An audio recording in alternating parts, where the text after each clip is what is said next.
rotate your device.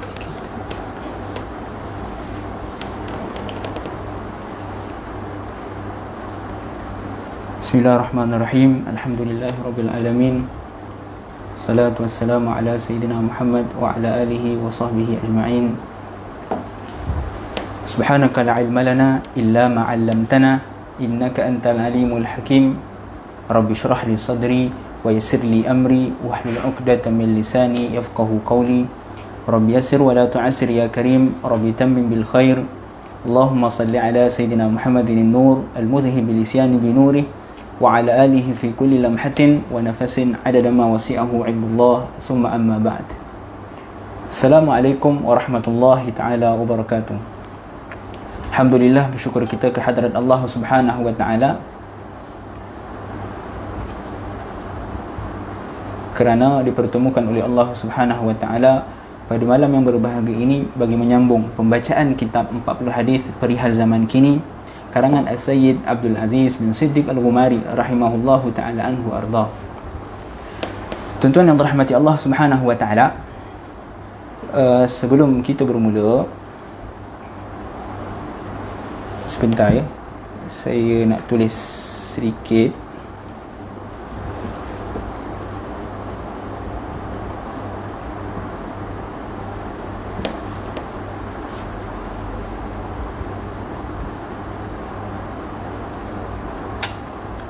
Okey. Jadi alhamdulillah, minggu yang lalu kita dah bincang sedikit sebanyak tentang kitab 40 hadis perihal zaman kini yang dikarang oleh Sayyid Abdul Aziz bin Siddiq Al-Ghumari rahimahullahu taala anhu. InsyaAllah pada hari ini kita akan masuk kepada pecahan bab yang seterusnya. Tetapi sebelum tu, sebelum kita bermula, suka saya untuk kita mengingat kembali apa yang telah kita bincangkan pada minggu yang lalu. Kita pada minggu yang lalu dah bincang, dah sebut secara ringkas tentang biografi As-Sayyid Abdul Aziz bin Siddiq Al-Ghumari rahimahullahu taala anhu, dan kita juga telah masuk kepada muqaddimah perbincangan As-Sayyid Abdul Aziz di dalam kitab Al-Arba'in Al-Aziziyah ini, ataupun 40 hadis perihal zaman kini. Dan suka saya untuk ingatkan kepada tuan-tuan yang belum dapatkan buku, tuan-tuan boleh dapatkan buku ini di Pustaka Hikmah tingkat 3 Menara Mains, Jabatan Mufti Kerajaan Negeri Sembilan, tuan-tuan, ataupun tuan-tuan boleh dapatkan melalui online. Tuan-tuan boleh messenger ataupun message kepada Facebook Bahagian Falak dan minta untuk proses pembelian kitab 40 hadis perihal zaman kini. Baik, tuan-tuan yang dirahmati Allah Subhanahu wa taala, kita dah sebut pada sesi yang lalu tentang mukaddimah perbincangan As-Sayyid Abdul Aziz bin Siddiq Al-Ghumari dalam kitab 40 hadis perihal zaman kini. Beliau telah memulakan kitab tersebut dengan perbincangan yang cukup mendalam, cukup bermanfaat bagi mereka yang mencintai ilmu hadis. Dalam kitab ini, seperti kita sebut pada minggu yang lalu, adalah merupakan hadis berkenaan dengan keadaan zaman ini, apa yang Nabi SAW khabarkan kepada umat baginda tentang apa yang akan berlaku pada akhir zaman ataupun apa yang ada pada zaman kita ini, daripada peristiwa-peristiwa, sifat orang yang hidup pada zaman ini, apa yang akan muncul daripada sudut akhlak yang keji, terpesong daripada syariat Islam, jauh daripada hukum-hukum Islam, mengikuti jejak langkah Yahudi dan Nasrani. Semua perkara ini akan disebutkan dalam hadis-hadis yang kita akan baca di dalam kitab ini, insya-Allah. Dan kita juga dah sebut bahawa kitab hadis 40 ini adalah merupakan ringkasan daripada dua buah kitab karangan As-Sayyid Abdul Aziz bin Siddiq Al-Ghumari, iaitu yang pertama berjudul Uqudul Juman fima akhbara bihi an-nabi min ahwali hadha zaman, dan yang kedua adalah ringkasan kepada kitab Al-Majallah An-Nabawiyah fi hawadithil waqt. Daripada dua kitab ini maka diringkaskan kepada 41 hadis. Untuk apa? Untuk memudahkan bagi kita menghafal, memudahkan untuk kita mengambil manfaat daripada hadis-hadis yang telah dihimpunkan oleh beliau. Bahkan kita juga dah bincang, dah sebut berkenaan para ulama yang telah menghimpunkan hadis-hadis berkenaan akhir zaman, menunjukkan bahawa hadis-hadis akhir zaman merupakan hadis yang penting untuk kita fahami, untuk kita belajar, untuk kita baca, untuk kita dengar apa yang disebutkan oleh Nabi SAW. Antara ulama yang telah menghimpunkan hadis berkenaan akhir zaman ialah Nu'aim bin Hammad. guru kepada Al-Imam Al-Bukhari rahimahullahu ta'ala. Begitu juga Abu Syekh bin Hayyan dan Abu Amru Ad-Dani. Kemudian ada ulama yang lain yang mereka tidak menghimpunkan dalam sebuah kitab seperti mana yang dilakukan oleh Abu Amru Ad-Dani, Abu Syekh bin Hayyan dan Nu'aim bin Hamad. Mereka bertiga menghimpunkan hadis berkenaan akhir zaman dalam suatu kitab khas. Tetapi ada ulama yang lain, mereka menghimpunkan hadis-hadis berkenaan akhir zaman dalam suatu bab yang khusus, seperti mana yang dilakukan oleh Al-Imam Al-Bukhari rahimahullahu ta'ala dalam sahihnya. Begitu juga Al-Imam Muslim di dalam sahihnya, Al-Imam Abu Dawud di dalam sunannya, Al-Imam At-Tirmidzi di dalam jami'nya ataupun sunan At-Tirmidzi, Al-Imam An-Nasa'i, Ibnu Majah di dalam sunan mereka, begitu juga Ibnu Khuzaimah dalam sahihnya, Ibnu Hibban dan Al-Hakim di dalam Al-Mustadrak. Maka kesemua kitab-kitab hadis yang utama ini, kitab-kitab hadis yang kita sebutkan tadi adalah merupakan kitab hadis tunjang di dalam hadis-hadis Nabi SAW. Jadi kesemua kitab ini kita akan mendapati adanya satu bab khusus yang dihimpunkan oleh mereka berkenaan dengan peristiwa akhir zaman, menunjukkan bahawa peristiwa akhir zaman yang dikhabarkan oleh Nabi SAW adalah merupakan perkara yang penting, yang perlu kita fahami, yang perlu kita pelajari. Bahkan kata Sayyid Abdul Aziz bin Siddiq Al-Ghumari, boleh dikatakan setiap kitab hadis itu mesti ada satu bab yang khusus berkenaan dengan peristiwa akhir zaman. Dan kita juga dah bincang berkenaan dengan mengapa para ulama menghimpunkan hadis-hadis ini. Kenapa nak kena himpun hadis-hadis ini? Yang pertama, untuk meningkatkan keimanan kita kepada Allah Subhanahu wa taala.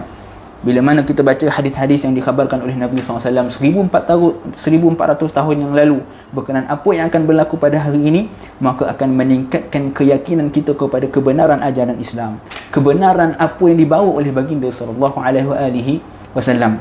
Di samping itu dapat menambahkan kecintaan kita kepada baginda sallallahu alaihi wasallam apabila kita mendengar mutiara-mutiara baginda sallallahu alaihi wasallam yang telah lama meninggalkan kita. Hari ini kita tak mampu untuk bertemu dengan Nabi SAW, yang hanya mampu untuk kita mendengar mutiara-mutiara Nabi sallallahu alaihi wasallam.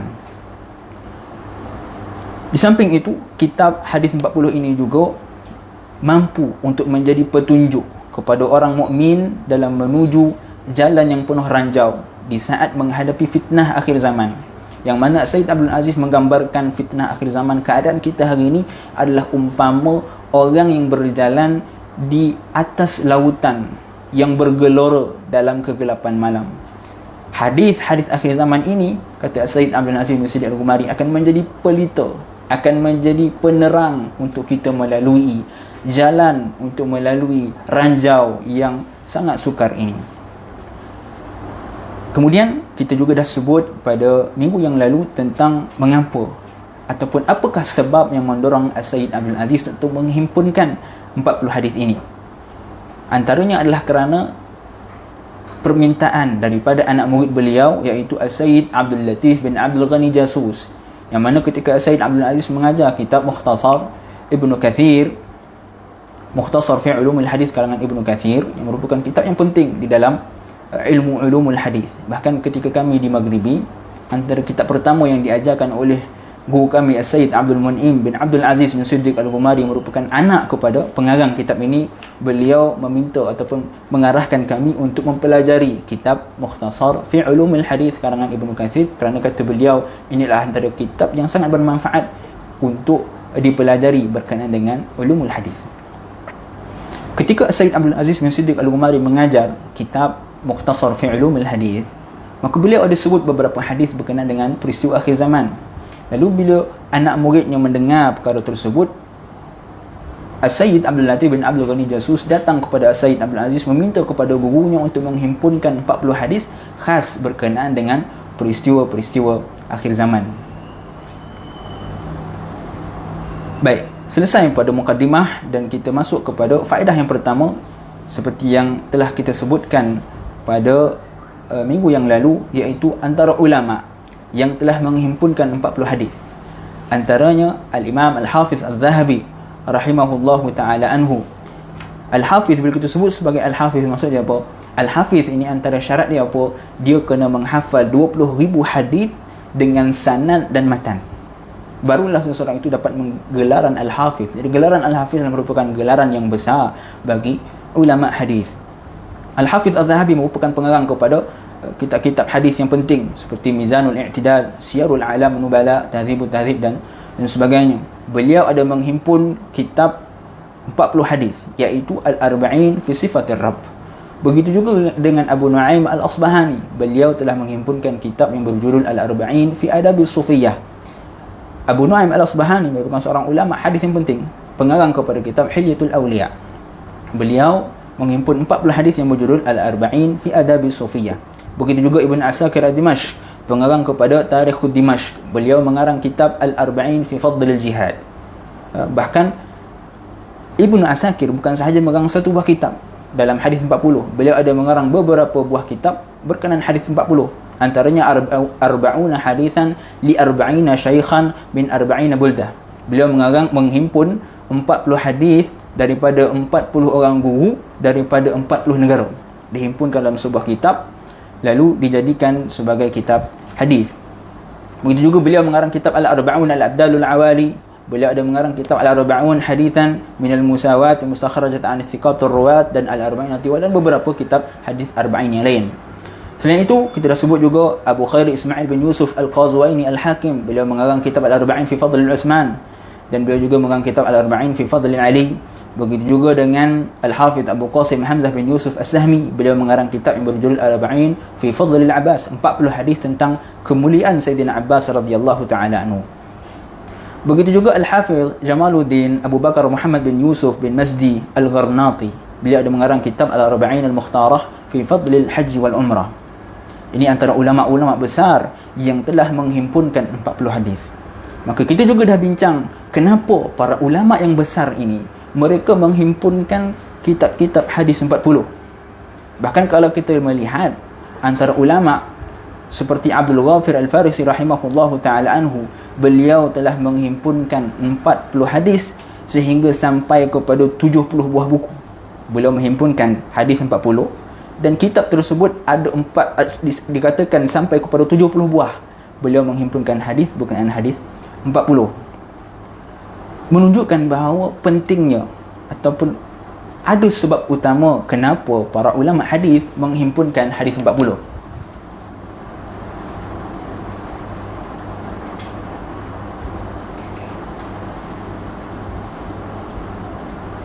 Nak tegakkan ke? Tak boleh. Tak apalah, biar je lah sini. Okey kan?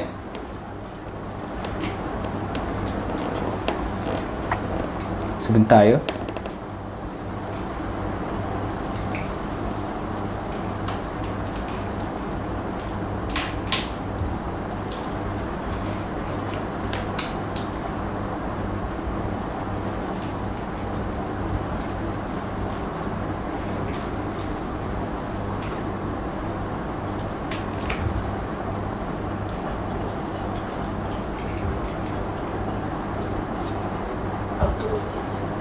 Oh, auto rotate.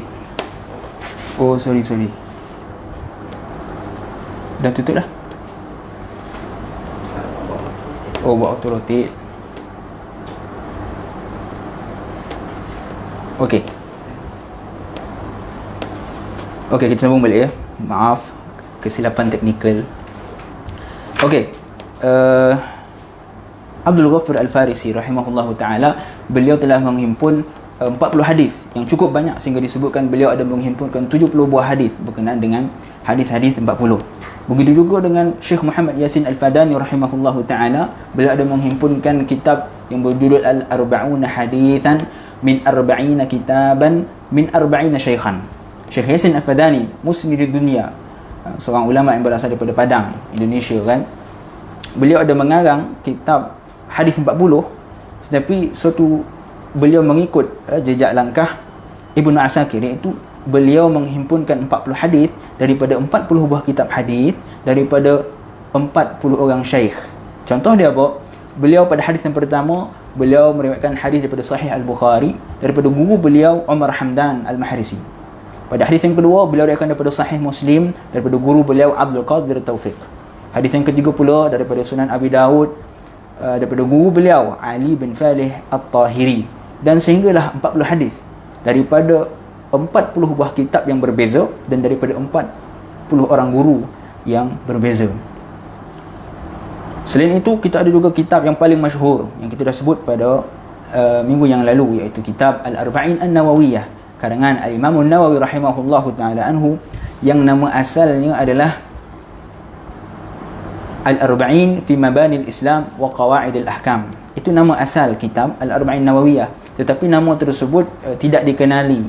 Yang biasa dikenali iaitu Al-Arba'in ataupun Al-Arba'un An-Nawawiyah, kitab 40 hadis Imam An-Nawawi rahimahullahu taala anhu.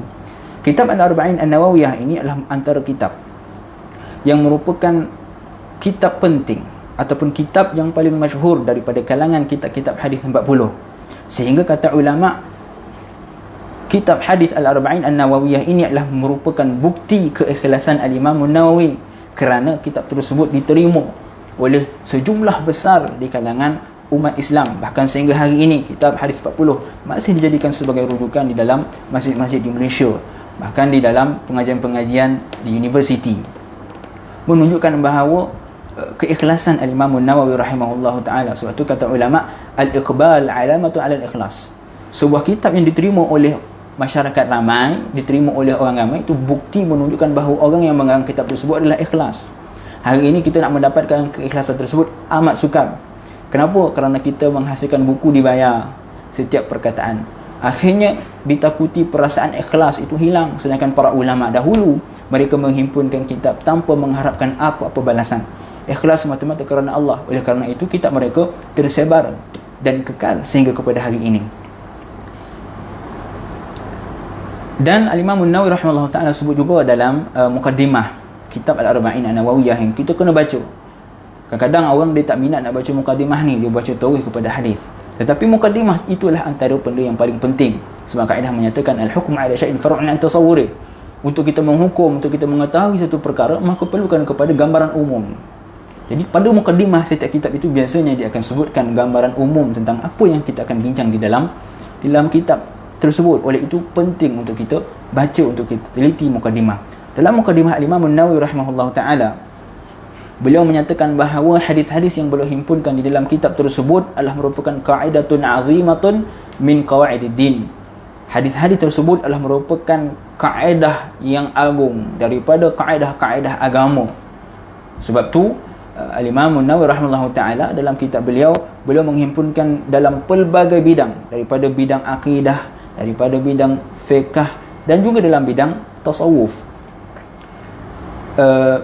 Dan ini juga menunjukkan bahawa jawami'ul kalim Nabi SAW, seperti mana diriwayatkan oleh Imam Al-Bukhari dan Imam Muslim daripada Sayyidina Abu Hurairah radhiyallahu taala anhu, yang mana kata Nabi SAW, bu'ithtu bi jawami'il kalim.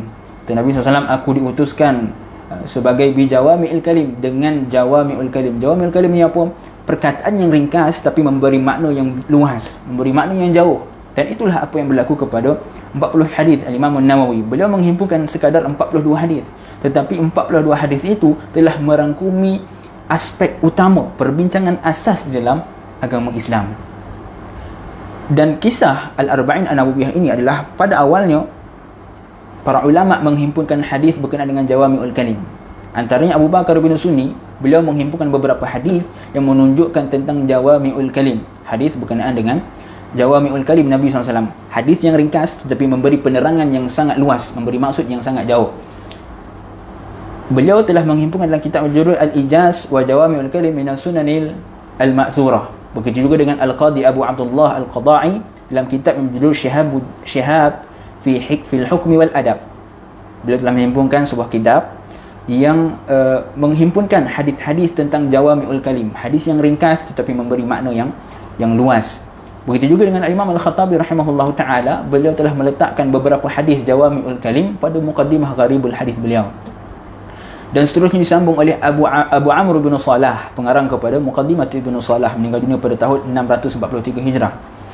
Beliau telah menghimpunkan ataupun membacakan dalam satu majlis yang dikenali sebagai Al-Ahadithul Kulliyah. Dalam satu majlis, beliau menyampaikan, meriwayatkan 26 hadis berkenaan dengan hadis-hadis Jawami'ul Kalim Nabi SAW, yang menunjukkan bahawa hadis tersebut adalah Jawami'ul Kalim, hadis yang ringkas tapi memberi makna yang luas. Kemudian daripada 26 hadis ini, diambil oleh Imam Nawawi rahimahullahu taala anhu, dimasukkan di dalam kitab beliau dan ditambah dengan beberapa hadis sehingga menjadi 42 hadis. Lalu terhasillah kitab Al-Arba'in An-Nawawiyah ataupun hadis 40 Al-Imam An-Nawawi. Kitab Al-Imam An-Nawawi rahimahullahu taala merupakan kitab yang sangat agung sehingga mendapat perhatian bukan sekadar daripada kalangan masyarakat, bahkan daripada kalangan para alim ulama. Kitab tersebut telah disyarahkan puluhan, bahkan mencecah kepada 100 lebih syarah kepada matan Al-Arba'in An-Nawawiyah. Dan kita dah sebut antara syarah yang paling utama dalam syarah An-Nawawiyah adalah syarah Al-Imam An-Nawawi sendiri. Beliau setelah menyelesaikan matan Al-Arba'in, kemudian beliau mensyarahkan lagi kitab matan tersebut. Dan setelah itu ada satu lagi syarah, iaitu syarah Ibnu Daqiq Al-Aid, yang beliau juga telah mensyarahkan kitab hadis Al-Arba'in An-Nawawiyah. Dan kitab tersebut boleh didapati cetakan Muassasat Rayyan, digabungkan di antara dua syarah, syarah Al-Imam An-Nawawi dan syarah Ibnu Daqiq Al-Aid. Tetapi bukanlah syarahan yang panjang, sekadar syarahan yang ringkas, tetapi cukup memberi manfaat kepada mereka yang ingin memahami hadis-hadis 40 Al-Imam An-Nawawi rahimahullahu taala anhu. Dan dalam mukadimah Al-Imam An-Nawawi juga ada sebut antara sebab utama kenapa beliau menghimpunkan hadis 40. Sebab kita dah sebut pada minggu yang lalu, hadis berkenaan dengan penghimpunan hadis 40, iaitu sabda Nabi SAW, man hafidha ala ummati 40 hadithan kuntu lahu syafi'an, ataupun riwayat yang lain, ba'athahu Allahu yaumal qiyamah fi zumratil fuqaha wal ulama. Siapa yang menghafal 40 hadis daripada urusan agamanya, maka kelak dia akan dibangkitkan bersama dengan kalangan para ulama. Ataupun dalam riwayat yang lain, Nabi SAW akan menjadi pensyafaat kepadanya. Hadis tersebut adalah ittifaq ulama dhaif. Bahkan Imam Nawawi sebut di dalam muqaddimah An-Nawawi, Al-Arba'in An-Nawawi, beliau sebut apa? Hadis tersebut adalah sepakat ulama mengatakan ianya adalah dhaif. Tetapi mengapa Imam Nawawi menghimpunkan hadis 40? Yang pertama, kata beliau, adalah untuk beramal dengan sabda Nabi SAW daripada Abdullah bin Amr bin Al-As. Sabda Nabi SAW, liyuballigha syahidu minkumul ghaib. Hendaklah orang yang hadir dalam majlis menyampaikan hadis tersebut, apa yang Nabi sebut kepada mereka, kepada orang yang tak dapat hadir dalam majlis tersebut. Hadis ini diriwayatkan oleh Imam Al-Bukhari dan Imam Muslim. Dan Imam Al-Bukhari juga meriwayatkan daripada Abdullah bin Amr bin Al-As daripada Nabi SAW, yang mana Nabi bersabda, ballighu anni walau ayah, dan sampaikanlah daripadaku walaupun sepotong ayat. Maka daripada hadis-hadis inilah, kata Al-Imam Al-Bukhari rahimahullahu ta'ala, menjadi asbab kenapa beliau menghimpunkan 40 hadis, bukanlah semata-mata iktimad berpegang kepada hadis dhaif yang kita sebutkan sebelum ini. Dan kita akan bincang tentang hadis tersebut sebentar nanti. Dan dalam hadis yang lain diriwayatkan oleh daripada Abdullah bin Mas'ud radhiyallahu anhu, yang mana Nabi SAW bersabda, naddarallahu imra'an sami'a maqalati fawa'aha fa'addaha kama sami'aha. Dalam riwayat yang lain, naddarallahu imra'an sami'a minna hadithan fa'addahu 'anna kama sami'ahu farubba muballagu aw 'amina sami'. Sabda Nabi SAW, naddarallah, Allah akan memberikan cahaya, mencahayakan wajah imra'an, seseorang yang mana sami'a maqalati, dia mendengar apa yang aku sabdakan, yakni Nabi SAW, fawa'aha fa'adaha, dia mendengar dengan baik dan dia menyampaikan kama sami'aha, seperti mana dia mendengar hadis tersebut. Dalam riwayat yang lain, kata Nabi SAW, Allah akan mencahayakan wajah-wajah mereka yang sami'a minna hadithan, mendengar daripada kami hadis, yakni daripada Nabi SAW hadis, fa'addahu, dan dia menyampaikan hadis tersebut kepada orang, anna, daripada kami, kama sami'ahu, seperti mana yang dia dengar. Dia dengar daripada Nabi SAW bersabda, lalu dia sampaikan seperti mana yang dia dengar. Dan kata Nabi SAW, farubba muballag aw aminas sami'. Boleh jadi orang yang dengar hadis itu lebih alim, lebih beri perhatian daripada orang yang menyampaikan hadis. Dan ini apa yang berlaku kepada Muwatta' Imam Malik rahimahullahu ta'ala anhu, yang mana dalam kitab Muwatta' terdapat beberapa hadis yang disebutkan sebagai al-balaghat. Balaghat ni apa? Balaghat ni adalah hadis yang Al-Imam Malik sebut balaghani, disampaikan kepadaku. Al-balaghat ini adalah antara sirah yang dhaif, hadis dhaif, balaghat, kerana tak jelas siapa yang disampaikan kepadaku. Hanya Imam Malik sebut balaghani, disampaikan kepadaku. Jadi al-balaghat ini adalah antara hadis daif yang terdapat di dalam Muwatta. Tetapi al-balaghat ini, kitab-kitab ataupun hadis-hadis al-balaghat telah disambung oleh ulama seterusnya, iaitu Ibnu Abdul Barr rahimahullahu taala anhu. Beliau telah menyambungkan balaghat, hadis-hadis yang terputus. Al-Imam Al-Malik rahimahullahu taala kata, disampaikan kepadaku. Siapa yang sampaikan kepadaku tak tahu. Tapi Ibnu Abdul Barr datang, dia telah selesaikan balaghan ini. Siapa yang sampaikan kepada Imam Malik, lalu disebut sekian, dan sehinggalah tinggal 4 hadis yang tak dapat diselesaikan oleh Ibnu Abdul Barr. Selain daripada hadis tersebut telah diselesaikan oleh Ibnu Abdul Barr. Beliau telah sambung semua riwayat-riwayat Imam Malik yang Imam Malik sebut balaghani, disampaikan kepadaku. Tapi tinggal 4 hadis. Dan 4 hadis ini diselesaikan oleh ulama seterusnya, iaitu Ibnu Salah yang meninggal dunia pada tahun 643. Yang mana beliau telah selesaikan hampir ke semua hadis melainkan satu hadis yang tak mampu diselesaikan oleh Ibnu Salah, iaitu hadis inni la ansa au unsiya. Imam Malik meriwayatkan dalam Muwatta, balaghani kata Imam Malik satu hadis, inni la ansa au unsiya, aku tidak lupa atau dilupakan. Hadis ini adalah hadis yang balaghat yang tak mampu disambung oleh Ibnu Abdul Barr ataupun ulama setelahnya seperti Ibnu Salah, tetapi disambung oleh ulama seterusnya, iaitu As-Sayyid Ahmad bin Siddiq Al-Ghumari yang merupakan abang kandung kepada As-Sayyid Abdul Aziz bin Siddiq Al-Ghumari dalam kitab yang berjudul Al-Bayan wa Tafsil li wasli ma fil Muwatta min al-balaghati wal marasil. Ini menunjukkan bahawa boleh jadi orang yang datang seterusnya ataupun orang yang mendengar hadis itu lebih handal, lebih beri perhatian daripada orang yang menyampaikan hadis.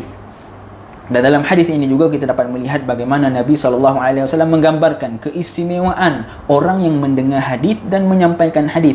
Allah Subhanahu wa taala akan memberi cahaya kepada wajahnya. Berdasarkan bertepatan dengan firman Allah Subhanahu wa taala, ta'rifu fi wujuhihim nadratan na'im. Allah sebut dalam suratul Mutaffifin ayat 24, Allah kata ta'rifu fi wujuhihim nadratan na'im. Kita akan dapat lihat pada wajah-wajah mereka di dalam syurga nanti nadratan na'im, wajah-wajah yang cukup bercahaya dengan nikmat yang diberikan oleh Allah Subhanahu wa taala. Moga-moga dengan kita mendengar hadis Nabi SAW, kita diberikan cahaya oleh Allah Subhanahu wa taala sama ada di dunia maupun di akhirat kelak. Baik, untuk faedah yang kedua pula, kita dah bincang berkenaan dengan Imam Nawawi sebut antara ulama pertama yang menghimpunkan hadis 40, iaitu Abdullah ibn al-Mubarak.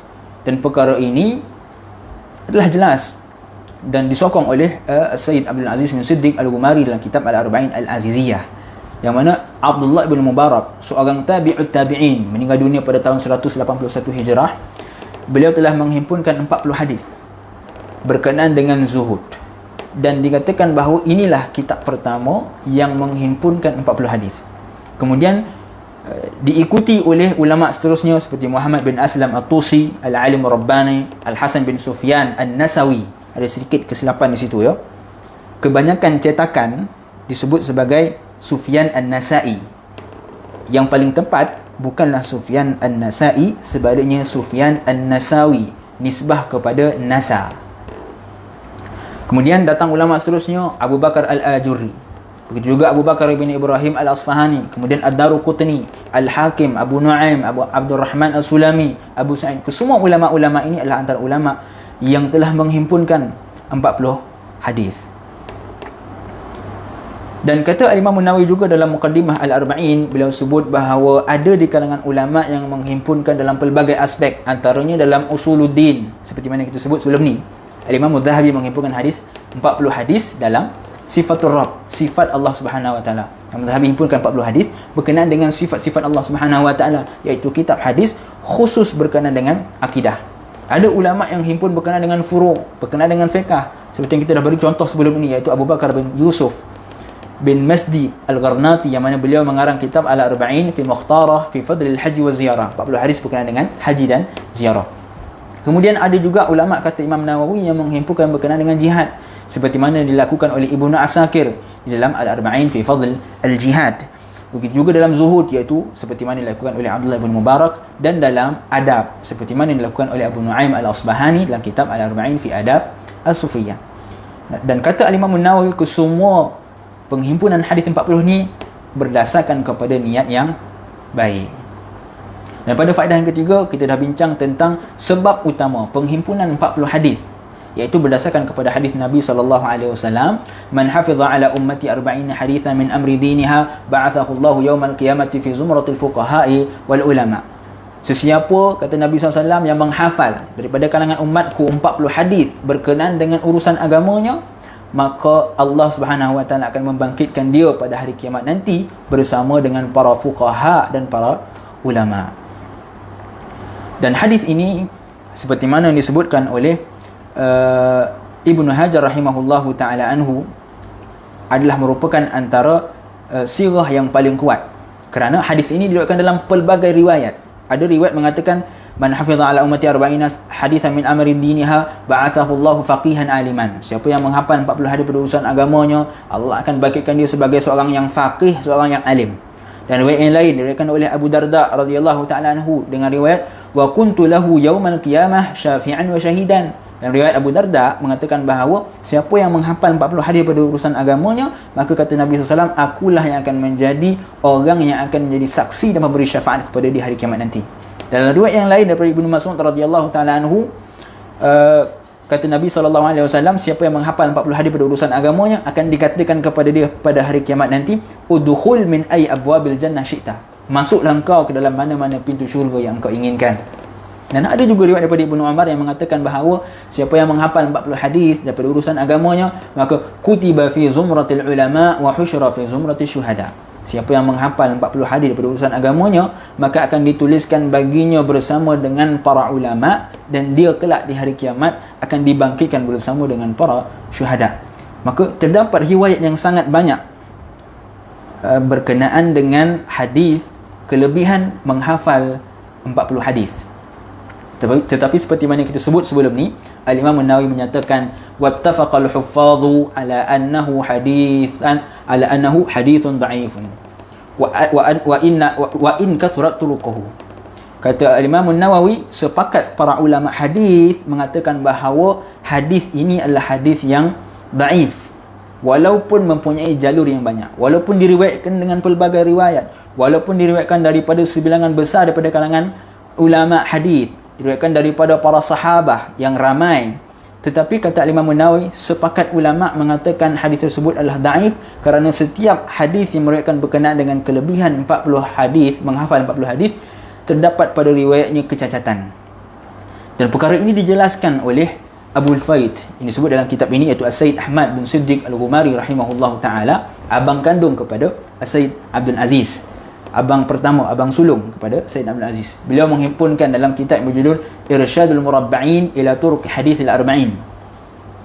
Beliau menghimpunkan dalam sebuah kitab berjudul Irsyadul Murabba'in ila Turuq Hadithil Arba'in. Kitab tersebut dicetak bersama dengan kitab Al-Isti'adzah wal Hasbalah min Sihih Hadithil Basmalah. Dalam kitab ini ada 3 buah penulisan digabungkan dalam satu kitab. Antaranya adalah kitab Irsyadul Murabba'in ila Turuq Hadithil Arba'in. Dalam kitab tersebut, As-Sayyid Ahmad bin Siddiq Al-Ghumari rahimahullahu ta'ala anhu, beliau telah menyatakan kesemua riwayat berkenaan dengan kelebihan menghafal 40 hadis. Dan menurut As-Sayyid Ahmad bin Siddiq Al-Ghumari rahimahullahu ta'ala anhu, hadis tersebut telah diriwayatkan daripada 14 orang sahabat.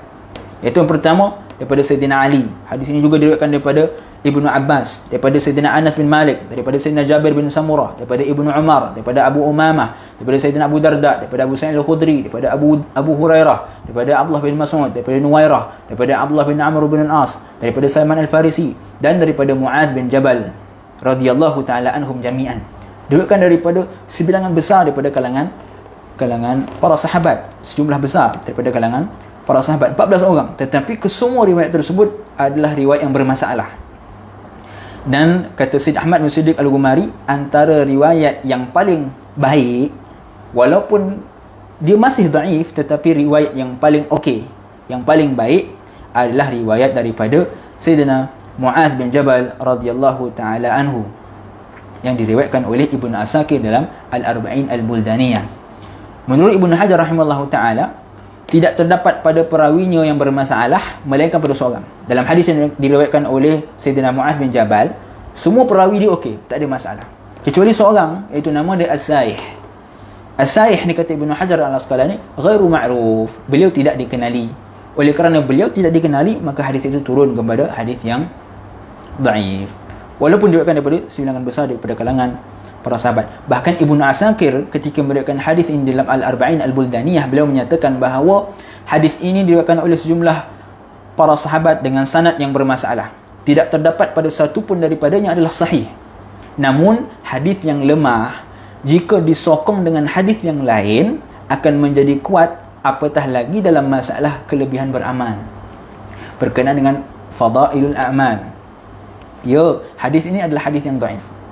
Diriwayatkan sejumlah besar daripada kalangan para sahabat, tetapi kesemua sanadnya bermasalah dan kesemua hadisnya adalah hadis yang dhaif. Tapi kata Ibnu Asakir, disebabkan hadis tersebut didatangkan dengan bilangan yang banyak, jadi status hadis tersebut boleh diangkat daripada dhaif kepada hasan li ghairih. Kenapa? Kerana hadis itu disokong dengan hadis yang lain, dan hadis tersebut bukanlah berkenaan dengan hukum hakam. Dia tak berkenaan dengan tentang halal ataupun haram. Dia hanyalah berkenaan dengan kelebihan beramal. Oleh itu, para ulama menjadikan hadis ini sebagai asas untuk menghimpunkan hadis 40, walaupun hadis tersebut ataupun hadis kelebihan hadis 40 adalah merupakan hadis yang dhaif, tetapi dijadikan sandaran ataupun dijadikan sumber rujukan kerana terdapat banyaknya riwayat berkenaan dengan kelebihan menghafal hadis 40. Bahkan para ulama bersepakat seperti mana disebutkan oleh Al-Imam An-Nawawi rahimahullahu ta'ala dalam kitab Al-Adhkar, dalam kitab Bustanul Arifin, dalam muqaddimah Al-Arba'in An-Nawawiyah pun Imam An-Nawawi sebut bahawa ulama sepakat mengatakan keharusan untuk beramal dengan hadis dhaif dalam fadailul a'mal, iaitu dalam kelebihan beramal. Dan Imam An-Nawawi juga sebut ataupun Ibn Hajar Al-Haytami ketika mensyarahkan Al-Arba'in An-Nawawiyah, beliau mengatakan apa? Kenapa hadis dhaif boleh diamalkan dalam fadailul a'mal? Kerana kalaulah hadis tersebut adalah benar daripada Nabi SAW, maka kita akan mendapat ganjaran pahala tersebut. Contohnya Nabi SAW bagi tahu kelebihan sembahyang duha, kan? Daripada kelebihan itu, kita beramal dengan kelebihan itu. Kalaulah hadis itu adalah hadis yang sahih, benar daripada Nabi SAW, maka kita akan mendapat ganjaran pahala. Tetapi kalaulah dia tak benar ataupun bukan daripada Nabi SAW, maka ia tidak mengakibatkan kepada apa-apa kesan yang buruk, kerana dia tidak berkaitan dengan perkara halal ataupun haram. Dia hanya tentang kelebihan beramal. Kita melakukan satu kebaikan, maka akan diganjarikan oleh Allah dengan sekian. Maka dia hanya kelebihan beramal, tak berkaitan pun dengan hukum hakam. Oleh itu ulama sepakat mengatakan bahawa boleh kita beramal dengan hadis-hadis dhaif. Bahkan Imam Ibn Abdul Bar rahimahullahu ta'ala, beliau riwayatkan dalam kitab Jami' al-Bayan al-Ilm daripada Sayyidina Anas bin Malik radhiyallahu ta'ala anhu. Hadis ini hadis dhaif, tetapi diriwayatkan oleh Ibn Abdul Bar daripada Sayyidina Anas bin Malik, yang mana kata Nabi SAW, man ballaghahu anni thawabu amalin fa'amilahu hasala lahu ajrahu wa illam akun kultuhu. Dalam hadis ini diriwayatkan oleh Sayyidina Anas bin Malik, yang mana Nabi SAW bersabda, man ballaghahu anni, siapa yang disampaikan kepadanya daripadaku, yakni daripada Nabi SAW, tentang thawabu amalin, tentang pahala ganjaran tentang sesuatu amalan, fa'amilahu, dan dia beramal dengan amalan tersebut, hasala lahu ajruhu, kata Nabi SAW, maka dia akan mendapat ganjaran tersebut. Ganjaran yang disebutkan dalam hadis tersebut, wa illam akun kultuhu, walaupun aku tak sebut hadis tersebut, tetapi disebabkan dia beramal dan dia yakin dengan perkara tersebut, maka dia akan diberikan ganjaran di atas amalan tersebut seperti mana yang telah disampaikan kepadanya. Bahkan ada ulama mengatakan bahawa sunat dalam kehidupan kita untuk kita mengamalkan satu kali paling kurang hadis dhaif. Bila kita dengar satu hadis dhaif tentang kelebihan beramal, maka kata ulama, kita sangat dituntut untuk mengamalkan hadis tersebut walaupun sekali dalam seumur hidup, supaya kita mendapat ganjaran pahala tersebut kalau benar itu adalah daripada Nabi SAW. Dan para ulama menetapkan beberapa syarat di dalam beramal dengan hadis dhaif. Antaranya yang pertama, untuk kita beramal dengan hadis dhaif, hadis tersebut mestilah tidak terlalu dhaif. Kalau hadis tersebut terlalu dhaif, maka tidak boleh beramal dengannya. Yang kedua, hadis tersebut mestilah termasuk di dalam hadis Nabi yang umum. Hadis yang dhaif ini mestilah berdasarkan kepada hadis Nabi yang lain, yang sahih, yang umum. Bukanlah suatu hadis yang bercanggah dengan hadis yang lain. Yang ketiga, seseorang yang beramal dengan hadis dhaif, dia mestilah tidak beriktikad bahawa itu sememangnya daripada Nabi SAW. Kerana hadis itu adalah hadis yang dhaif, maka tak boleh dia meyakini, beriktikad bahawa itu memang benar daripada Nabi SAW. Cukup sekadar dengan dia beramal dan mengharapkan ganjaran daripada Allah Subhanahu wa taala. Syarat yang keempat, meriwayatkan hadis tersebut dengan sighatul tamrid.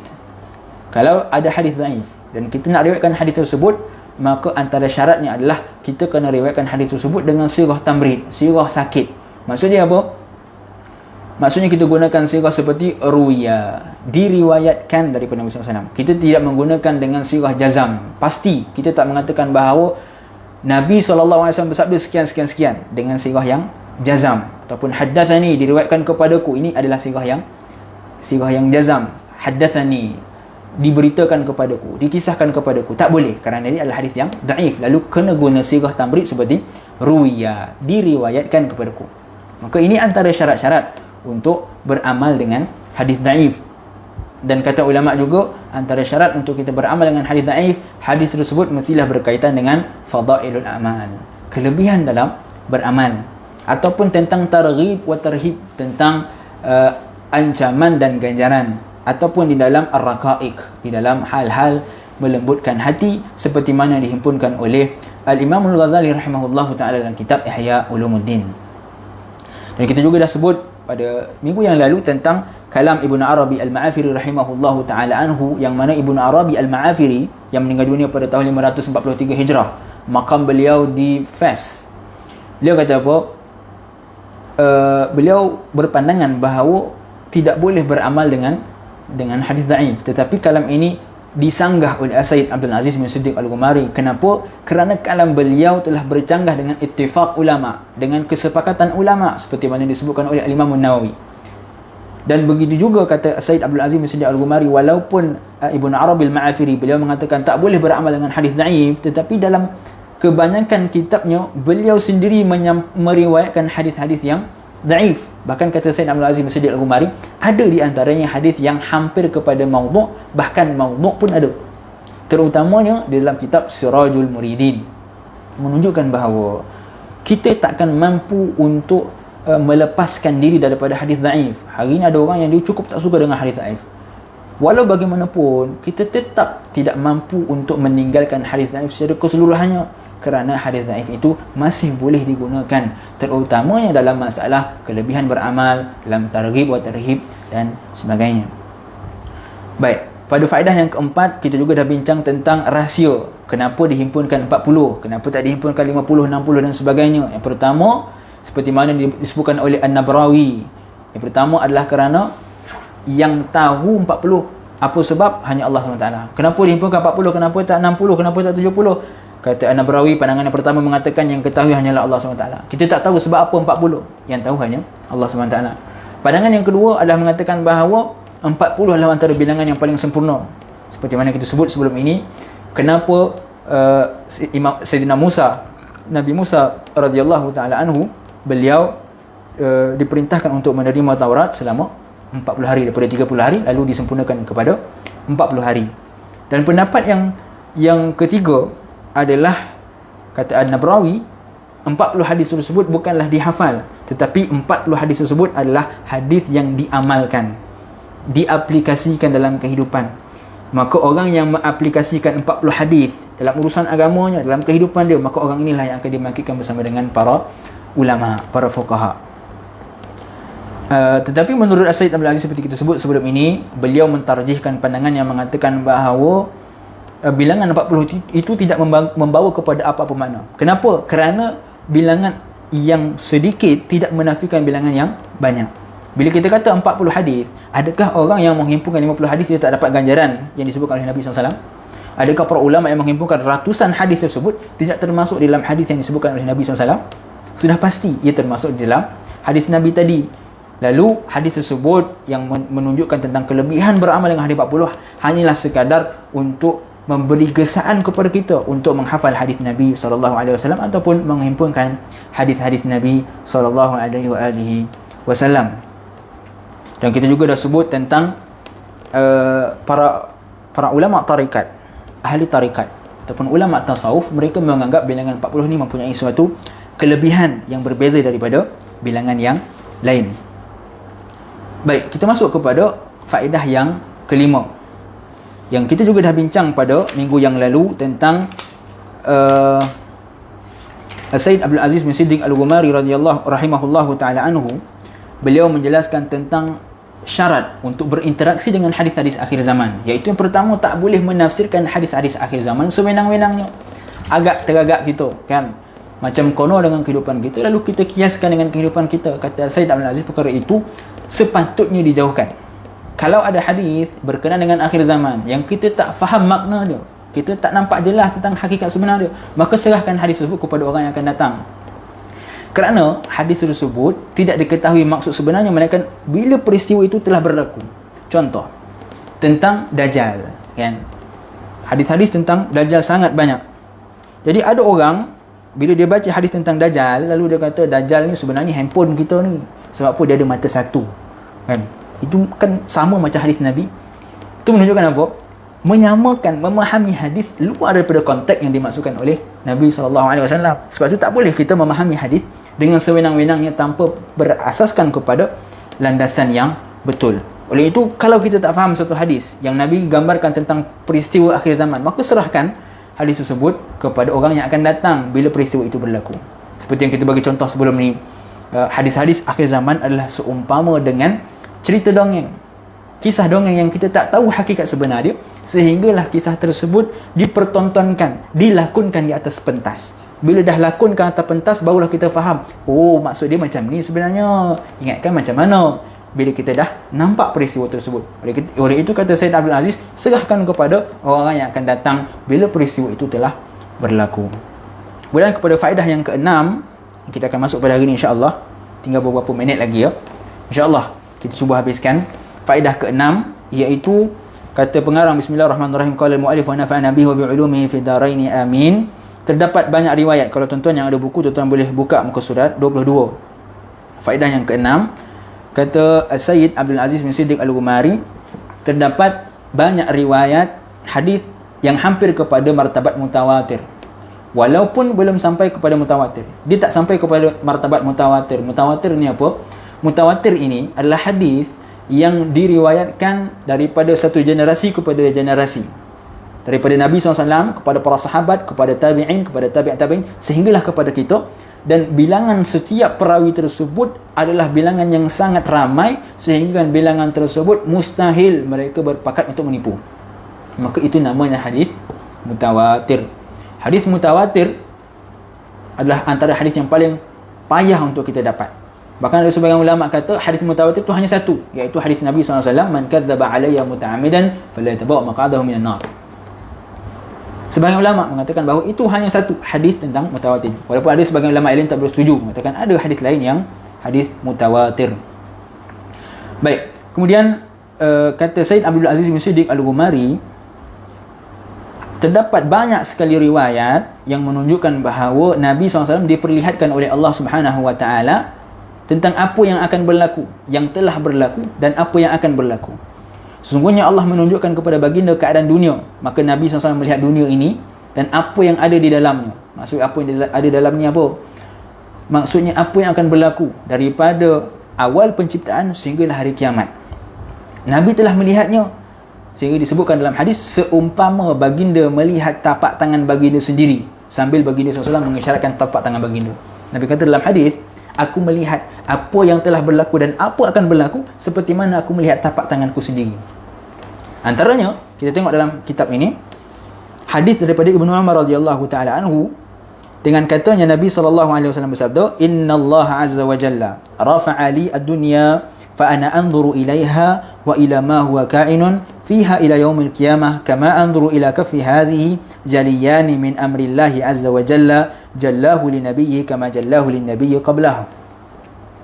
Kata Nabi SAW, sesungguhnya Allah Subhanahu wa taala mengangkat dunia kepadaku dan aku melihatnya serta apa yang terdapat di dalamnya sehingga hari kiamat. Seperti mana aku melihat tanganku ini. Kedua-duanya penzahiran ini adalah ketentuan Allah Azza wa Jalla kepada nabinya, yang ini Nabi Muhammad sallallahu alaihi wasallam, seperti mana yang dizahirkan kepada para nabi-nabi sebelumnya.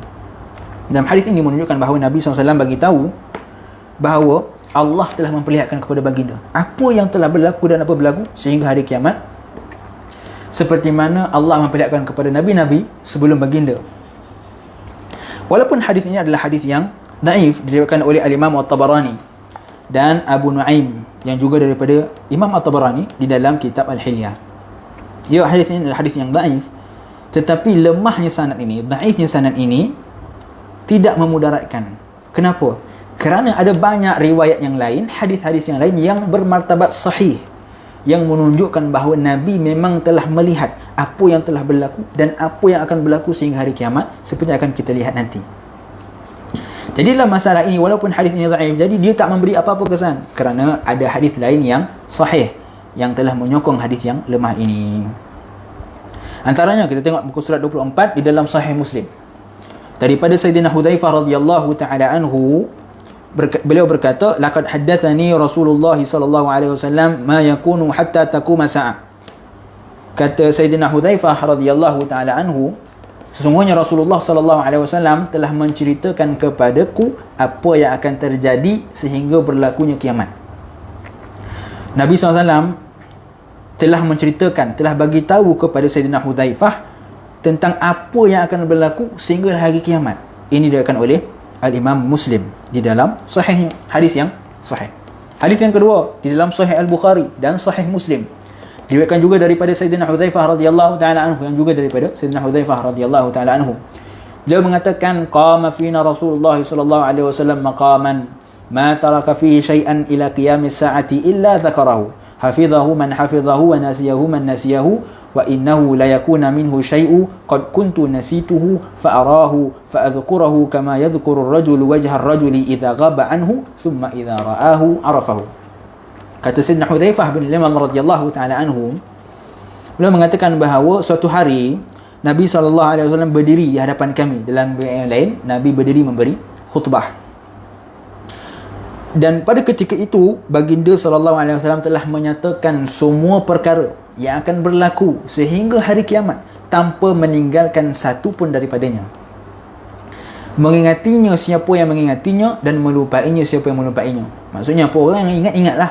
Sebab Nabi SAW sebut sangat panjang. Nanti kita akan tengok Nabi SAW sebut daripada pagi sampai petang tentang peristiwa-peristiwa yang akan berlaku. Sangat banyak. Sehingga kata Sayyidina Hudzaifah, orang yang ingat-ingat, orang yang lupa-lupa, sebab perkara itu terlalu banyak disebutkan oleh Nabi SAW. Apabila antara perkara tersebut berlaku dan saya melihatnya, kata Sayyidina Hudzaifah, sebab apa yang Nabi bagi itu terlalu banyak sehingga sukar untuk diingat.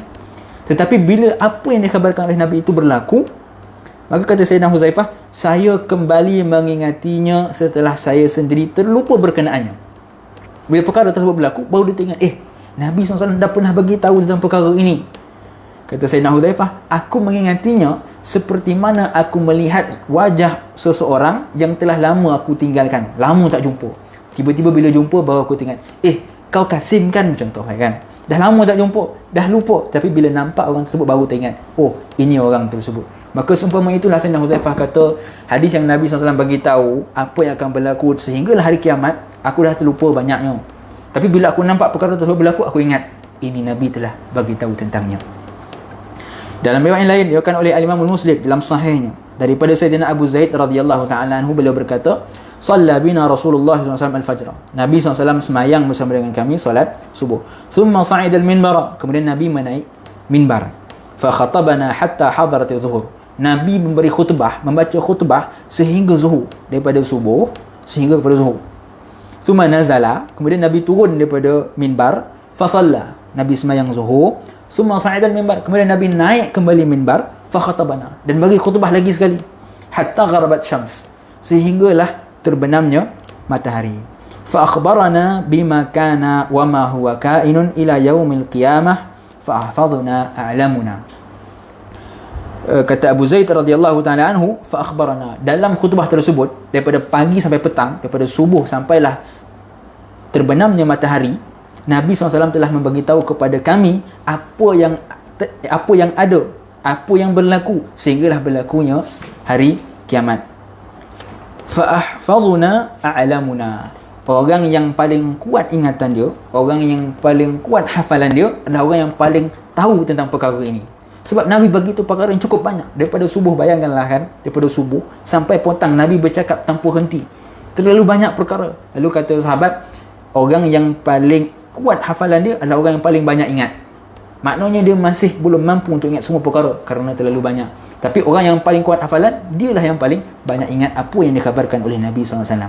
Dalam Musnad Imam Ahmad dan Musnad Tabarani dan Tabaqat Ibnu Sa'ad daripada Sayyidina Abu Dzar radhiyallahu taala anhu, beliau berkata, laqad tarakana Rasulullah SAW wa ma yuqallibu ta'irun janahaihi fis sama' illa dzakara lana minhu ilma. Kata Sayyidina Abu Dzar radhiyallahu taala anhu, Nabi SAW telah meninggalkan kami. Nabi SAW telah wafat. Wa ma yuqallibu ta'irun janahaihi, kata Sayyidina Abu Dzar, tidaklah burung itu dia mengibarkan sayapnya di langit illa dzakara lana minhu ilman, melainkan Nabi dah bagi tahu tentang perkara tersebut. Menunjukkan bahawa Nabi SAW dah bagi tahu sekecil-kecil perkara apa yang telah berlaku dan apa yang akan berlaku. Hatta burung dekat langit pun yang kibaskan sayapnya pun Nabi dah bagi tahu. Menunjukkan sedetail-detail perkara Nabi telah bagi tahu kepada para sahabat. Di dalam Sahih Al-Bukhari diriwayatkan sebuah hadis yang muallaq. Hadis muallaq ni apa? Hadis muallaq adalah hadis yang diriwayatkan oleh Imam Al-Bukhari dalam sahihnya tanpa disebutkan sanad. Jadi namanya hadis muallaq, hadis yang digantung tanpa dengan sanad. Daripada Sayyidina Umar radhiyallahu taala anhu, beliau berkata, qama fina an-nabiy sallallahu alaihi wasallam maqaman fa akhbarana an bada'il khalqi hatta dakhala ahlul jannati manazilahum wa ahlun nari manazilahum, hafiza dhalika man hafizahu wa nasiyahu man nasiyahu. Kata Sayyidina Umar radhiyallahu taala anhu, Nabi SAW bangun di hadapan kami dan Nabi mengkhabarkan, memberitahu kepada kami tentang bada'il khalqi, tentang mula penciptaan manusia, hatta dakhala ahlul jannati manazilahum, sehinggalah manusia itu masuk ke dalam syurga dan orang yang sepatut masuk dalam neraka masuk dalam neraka. Hafiza dzalika man hafizahu wa nasiyahu man nasiyahu. Orang yang ingatlah, kata Sayyidina Umar. Orang yang lupa kerana perkara yang terlalu banyak. Berkata Al-Hafidh dalam Al-Fath, yakni Al-Hafidh Ibnu Hajar Al-Asqalani di dalam kitab Fathul Bari, riwayat hadis ini telah disambung oleh At-Tabarani dan Abu Nu'aim. Kan kita sebut tadi hadis ini adalah hadis yang muallaq. Muallaq ni apa? Hadis yang tak disebutkan sanad. Imam Bukhari diriwayatkan hadis tapi tak sebutkan sanad. Dalam Sahih Bukhari, kalau ada hadis yang diriwayatkan tanpa dengan sanad, maka dia ada dua kemungkinan. Kalau hadis itu diriwayatkan dengan sirah jazam, sirah yang pasti, maka kemungkinan besar hadis itu adalah hadis sahih. Tapi kalau hadis itu diriwayatkan dengan sanad yang lemah, maka kemungkinan hadis itu adalah dhaif. Tetapi hadis yang kita bacakan tadi telah disambung sanadnya oleh At-Tabarani dan Abu Nu'aim. Baik. Di dalam Sunan At-Tirmidzi pada kitab Al-Fitan, bab ma akhbara bihi Nabi ashabahu bima huwa kainun ila yaumil qiyamah. Dalam Sunan Tirmidzi ataupun Jami' Tirmidzi, Al-Imam At-Tirmidzi meriwayatkan satu hadis daripada Sayyidina Abu Sa'id Al-Khudri radhiyallahu taala anhu, beliau berkata, "Shalla bina Rasulullah sallallahu alaihi wasallam yauman salatul asri." Nabi SAW satu hari sembahyang dengan kami salat asar. Thumma qama khatiban, kemudian Nabi bangun bagi khutbah kepada kami. Falam yada' syai'an, Nabi tak tinggal satu perkara pun yakunu ila qiyamis sa'ah, apa yang akan berlaku sehinggalah akan berlakunya kiamat. Illa akhbarana bihi hafizahu man hafizahu wa nasiyahu man nasiyahu. Nabi tak tinggalkan satu perkara pun, kata Sayyidina Abu Sa'id Al-Khudri, tentang apa yang akan berlaku sehingga hari kiamat, mereka Nabi akan bagi tahu kepada kami, menunjukkan bahawa Nabi SAW tahu tentang perkara gaib. Imam Ahmad juga meriwayatkan hadis ini secara ringkas dan panjang lebar. Berkata Imam Tirmidzi, dan dalam bab ini terdapat satu riwayat daripada Al-Mughirah bin Syu'bah, Abu Zaid bin Akhtab, Hudzaifah dan Abu Maryam. Mereka menyatakan bahawa anna Nabi SAW haddathahum bima huwa kainun ila an taquma sa'ah. Sayyidina Al-Mughirah bin Syu'ab, Abu Zaid bin Akhtab, Hudzaifah bin Abu Maryam, mereka mengatakan apa? Sesungguhnya Nabi SAW telah menceritakan kepada mereka apa yang akan berlaku sehinggalah hari kiamat. Berkata Imam At-Tirmidzi, hadis ini, hadis Abu Sa'id adalah merupakan hadis yang hasan. Dinyatakan dalam kitab Sahihain, yakni Sahih Al-Bukhari dan Sahih Muslim, daripada Sayyidatina Asma binti Abu Bakar radhiyallahu taala anha. radhiyallahu taala anhuma. Beliau berkata, kasafatis syamsu. Suatu ketika telah berlakunya gerhana matahari.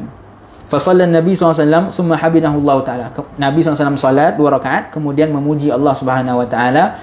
Thumma qala ma min syai'in lam akun urituhu illa ra'aituhu fi maqami hadha hatta al-jannata wan nar. Kata Nabi SAW, bila berlakunya gerhana matahari, Nabi bagi khutbah, Nabi mengatakan bila Nabi dah gerhana matahari, Nabi salat 2 rakaat, Nabi bagi khutbah, Nabi kata, tak adalah suatu perkara pun yang akan berlaku melainkan telah diperlihatkan oleh Allah kepada aku di tempat aku berdiri ini, sehinggalah syurga dan neraka. Semua perkara itu, kata Nabi SAW, telah dikhabarkan kepada baginda SAW. Di dalam Musnad Imam Ahmad, diriwayatkan daripada Sayyidina Samurah bin Jundab radhiyallahu taala anhu, beliau berkata, kasafati syamsu fa shalla Nabi SAW thumma qala inni wallah laqad ra'aitu mundu qumtu usalli ma antum lakuna min amri dunyakum wa akhiratikum. Kata Nabi SAW dalam hadis yang diriwayatkan oleh Sayyidina Samurah bin Jundab radhiyallahu taala anhu, telah berlakunya gerhana matahari, maka Nabi SAW menunaikan salat, kemudian baginda bersabda, demi Allah, sesungguhnya aku telah melihat semenjak aku mula menunaikan salat, daripada Nabi mula salat rakaat yang pertama sehinggalah akhir, Nabi kata, aku telah melihat apa yang akan kalian tempuhi dalam urusan dunia ataupun akhirat. Menunjukkan bahawa Nabi SAW bagi tahu, Nabi telah diperlihatkan oleh Allah Subhanahu Wa Taala apa yang akan ditempuhi oleh para sahabat. Yang nanti kita akan tengok contoh pengkhabaran Nabi kepada para sahabat tentang di mana mereka akan wafat, sahabat ni akan lahirkan anak lelaki ke perempuan, berapa umur sahabat ni, itu akan kita tengok pada muka surat yang akan datang. Dalam kitab ini juga pada halaman yang 30, Sayyid Abdul Aziz bin Siddiq Al-Ghumari meriwayatkan daripada Imam Syaukani dalam kitabnya Fathul Qadir berkenaan apa yang disebutkan oleh Imam Syaukani tentang Nabi SAW mengetahui tentang perkara gaib. Kenapa? Kerana kata Syaukani telah terbukti berdasarkan dalil Al-Quran bahawasanya Allah Subhanahu Wa Taala menzahirkan kepada mereka yang terpilih dari kalangan Rasulnya berkaitan apa yang Allah kehendaki daripada perkara-perkara gaib. Nanti kita akan tengok ayat Allah Subhanahu Wa Taala, Allah bagi tahu Allah akan memperlihatkan perkara gaib kepada di kalangan Rasul yang terpilih.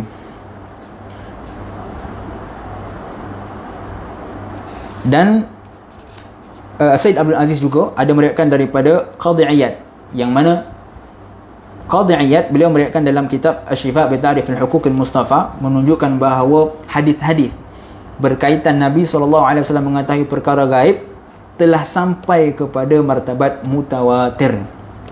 Ya, menunjukkan bahawa hadis yang bagi tahu Nabi SAW mengetahui perkara gaib adalah sangat kuat sehingga hampir sampai kepada martabat mutawatir.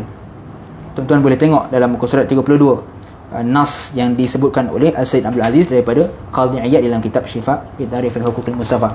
Timbul persoalan, bila kita kata Nabi SAW mengetahui perkara gaib, bukankah ia bercanggah dengan firman Allah Subhanahu Wa Taala, wa indahu mafatihul ghaibi la ya'lamuha illa hu. Allah sebut dalam surah Al-An'am ayat 59, Allah mengatakan, dan pada sisi Allah jualah anak kunci perbendaharaan segala yang gaib, tiada siapa yang mengetahui melainkan dialah sahaja. Yang ini tak ada siapa yang mengetahui perkara gaib melainkan Allah Subhanahu Wa Taala. Allah sebut dalam surah Al-An'am. Begitu juga dalam surah Al-Luqman, Allah Subhanahu Wa Taala berfirman, innallaha 'indahu 'ilmus sa'ah wa yunazzilul ghaitha wa ya'lamu ma fil arham wa ma tadri nafsun madza taksibu ghadan wa ma tadri nafsun bi ayyi ardin tamut innallaha 'alimun khabir. Allah sebut dalam surah Al-Luqman, sungguhnya di sisi Allah itu tentang ilmu sa'ah, waktu berlakunya kiamat, wa yunazzilul ghaith, waktu turunnya hujan, wa ya'lamu ma fil arham, mengetahui apa yang ada di dalam rahim, wa ma tadri nafsun madza taksibu ghadan, dan kata firman Allah SWT, tak ada orang yang akan tahu apa yang akan berlaku pada keesokan hari, wa ma tadri nafsun bi ayyi ardin tamut, dan tak ada seorang pun yang tahu di bumi mana dia akan mati. Innallaha alimun khabir, sungguhnya Allah lah yang maha mengetahui. Jadi bila kita perhatikan ayat ini, seolah-olah ia bercanggah dengan hadis-hadis Nabi SAW. Bahkan dalam hadis Nabi SAW sendiri diriwayatkan oleh Imam Ahmad dan Ar-Ruyani daripada Sayyidina Buraidah radhiyallahu taala anhu, yang mana baginda SAW bersabda, khamsun la ya'lamuhunna illa Allah azza wa jalla, innallaha ta'ala 'indahu 'ilmus sa'ah wa yunazzilul ghaitha wa ya'lamu ma fil arham wa ma tadri nafsun madza taksibu ghadan wa ma tadri nafsun bi ayyi ardin tamut. Hadis ini Nabi SAW bersabda, 5 perkara yang tidak diketahui tentangnya melainkan Allah Subhanahu wa taala. Sesungguhnya ilmu tentang hari kiamat hanya ada di sisi Allah Subhanahu wa taala, dan dialah yang menurunkan hujan dan mengetahui apa yang di dalam rahim, dan dia tidak ada seorang pun yang dapat mengetahui dengan pasti apa yang akan dikerjakan esok, dan tidak ada seorang pun yang dapat mengetahui di mana dia akan mati.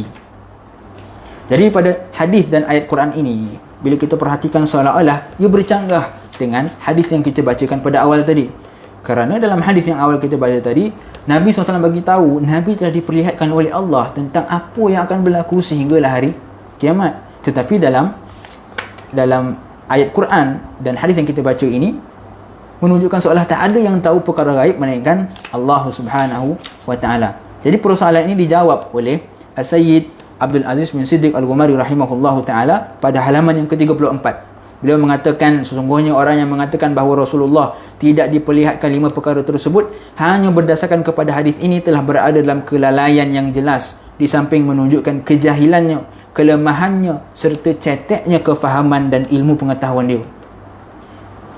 Sayyid Abdul Aziz kata apa? Orang yang hanya berdasarkan kepada 2 ayat Al-Quran tadi dan 1 hadis yang kita bacakan baru tadi, lalu dia kata Nabi SAW tak tahu perkara gaib, itu menunjukkan kejahilan dia sendiri.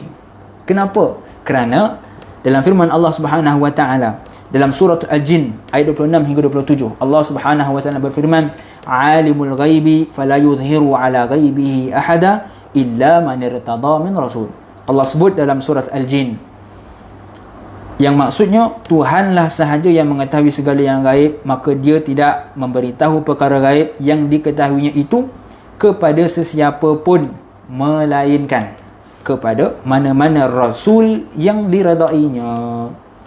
Maka ayat ini jelas menunjukkan bahawa Allah Subhanahu wa taala takkan bagi tahu perkara gaib dia, tetapi Allah juga sebut bahawa Allah mengecualikan perkara gaib kepada di kalangan rasul yang Allah redai. Maka dalil ini cukup untuk memberi kita faham bahawa ayat tersebut bukanlah sekadar berkenaan dengan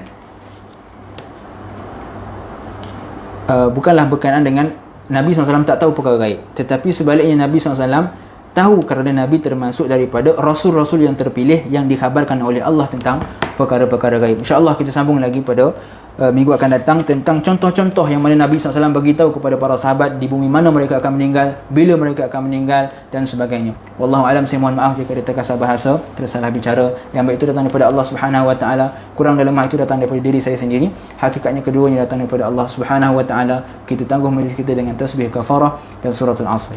Subhanakallahumma bihamdika asyhadu an la ilaha illa anta astaghfiruka wa atubu ilaik. Bismillahirrahmanirrahim. Wal 'asri innal insana lafi khusri illa alladziina amanu wa 'amilus solihati wa tawassaw bil haqq wa tawassaw bis sabr. Assalamualaikum warahmatullahi wabarakatuh.